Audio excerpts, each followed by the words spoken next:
السلام علیکم دوستو۔ امت محمدیہ کے لیے بڑی آزمائش وحشی اور درندہ صفت قوم کے خروج کی شکل میں لکھ دی گئی ہے، جس کے وقوع پذیر ہونے پر کوئی شک نہیں۔ آخری نبی محمد صلی اللہ علیہ وآلہ وسلم نے احادیث مبارکہ میں اس فتنے کی خبر وضاحت کے ساتھ دی ہے۔ اس وحشی قوم کا نام یاجوج ماجوج ہے۔ یہ وہ قوم ہے جس کی پیشن گوئی نہ صرف نبی صلی اللہ علیہ وآلہ وسلم نے بلکہ تورات اور انجیل میں بھی اس قوم کا ذکر ملتا ہے۔ دراصل یاجوج ماجوج حضرت نوح علیہ السلام کے تیسرے بیٹے یافس کی اولاد میں سے ہیں۔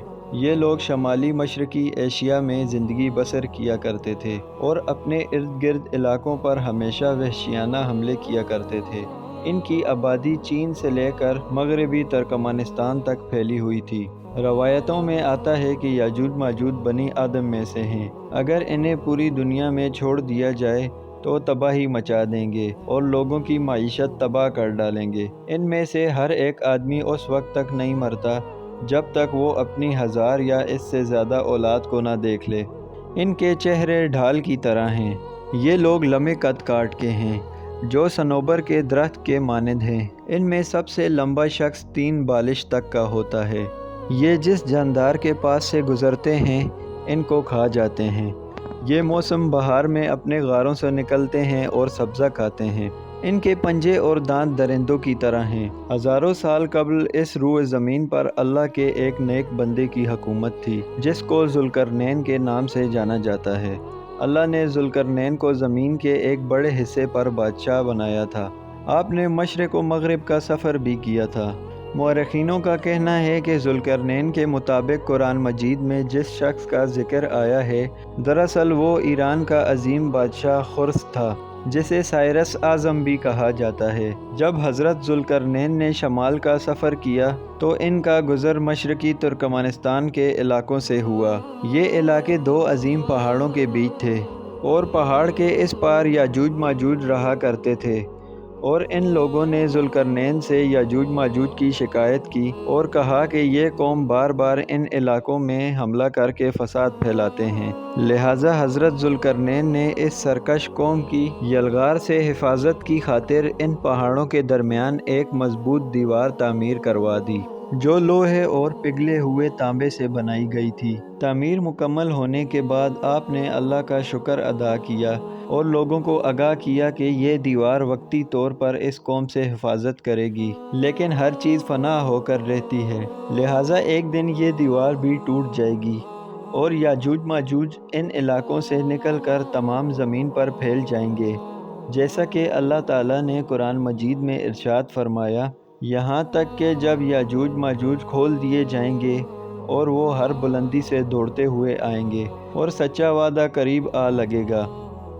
حضرت ابو ہریرہ سے روایت ہے کہ رسول اللہ صلی اللہ علیہ وآلہ وسلم نے فرمایا، پھر وہ دیوار توڑ کر لوگوں پر نکل آئیں گے، سارا پانی پی جائیں گے، لوگ قلعہ بند ہو جائیں گے، وہ ہر ٹیلے سے بھاگتے ہوئے آئیں گے، ان کے اگلے افراد بحیرہ کبریہ سے گزریں گے تو اس کا سارا پانی پی جائیں گے، اور ان کے آخری افراد جب یہاں سے گزریں گے تو کہیں گے کبھی یہاں پانی ہوا کرتا تھا، اور حضرت عیسیٰ علیہ السلام اور ان کے ساتھی محصول ہو جائیں گے، یہاں تک کہ بیل کا سر تمہارے موجودہ 100 دیناروں سے بھی زیادہ کا ہوگا۔ پھر وہ اپنے تیر آسمان کی طرف پھینکیں گے تو اللہ ان تیروں پر خون لگا کر نیچے پھینکے گا، تو وہ کہیں گے کہ ہم نے آسمان والوں پر بھی غلبہ پا لیا ہے جس طرح ہم اہل زمین پر غالب ہیں۔ ایک روایت میں ہے کہ بے شک یاجوج ماجوج روزانہ دیوار توڑتے رہتے ہیں۔ جب وہ مکمل ٹوٹنے کے قریب ہوتی ہے تو انہیں سورج کی شعاعیں نظر آتی ہیں۔ اتنے میں ان کا بڑا کہتا ہے، چلو باقی کل توڑ دیں گے، تو اگلے دن اللہ تعالیٰ اس دیوار کو پہلے سے بھی زیادہ مضبوط بنا دیتا ہے۔ جب ان کی قید کی مدت ختم ہو جائے گی اور اللہ ان کو لوگوں کے سامنے ظاہر کرنا چاہے گا تو اس دن جب وہ سورج کی شعاعیں دیکھیں گے تو ان کا بڑا کہے گا، چلو باقی انشاءاللہ کل توڑیں گے۔ جب وہ اگلے دن آئیں گے تو انشاءاللہ کہنے کی برکت سے دیوار اتنے ہی ہوگی جتنی چھوڑ کر گئے تھے، تو وہ باقی دیوار توڑ کر باہر آ جائیں گے۔ دیوار توڑنے کے بعد یہ زمین میں خوب قتل و غارت کریں گے۔ یہ سب قیامت کے قریب ہوگا۔ حتیٰ کہ حضرت عیسیٰ علیہ السلام ان کی ہلاکت کی دعا فرمائیں گے تو اللہ تعالیٰ ان کی گردنوں میں کیڑے پیدا فرمائے گا، جس سے یہ فوراً مر جائیں گے۔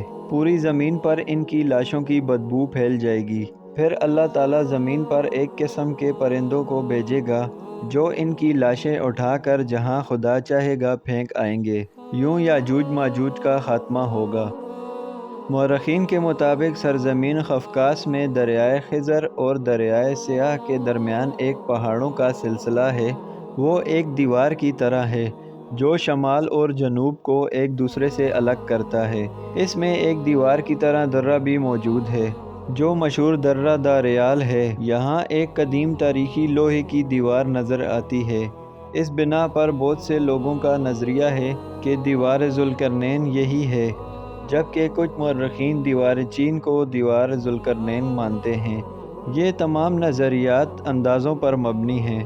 دیوار ذوالقرنین کہاں بنائی گئی ہے اور کہاں ہے، اس کا علم صرف اللہ تعالیٰ کو ہی ہے، اور وقت مقرر پر اس دیوار کو توڑ کر یاجوج ماجوج نکل جائیں گے۔ ویڈیو پسند آنے کی صورت میں ویڈیو کو لائک اور شیئر کریں۔ شکریہ۔